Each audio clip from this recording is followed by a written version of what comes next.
आज मुलांच्या डब्याला छोट्या ब्रेकसाठी मी हा चीज पराठा बनवला होता। नेहमी अशाच पद्धतीने चीज पराठा बनवते, झटपट होतो आणि टेस्टीसुद्धा होतो। चीज पराठ्याची रेसिपी पुढे व्हिडिओमध्ये बघणारच आहोत, पण त्याआधी मला आज कुरडया बनवायच्या होत्या, म्हणून मग सकाळची कामं आवरली लवकर आणि कुरडयाचा चीक हाटून घेतल्या, कुरडया बनवल्या।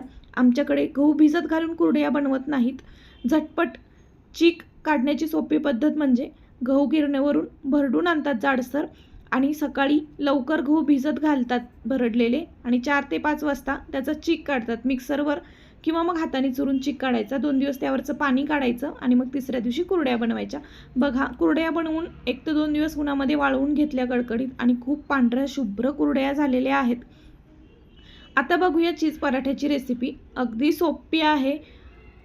चपाती लाटून घेतली, त्याला बटर आणि कोथिंबीर मिक्स करून लावून घेतलं सगळीकडे। भरपूर चीज खिसलं, त्याच्यावरती ओरिगॅनो चिली फ्लेक्स टाकलं, करंजीप्रमाणे हे बंद करून घेतलं। बटर लावून मस्त खरपूस भाजून घ्यायचं।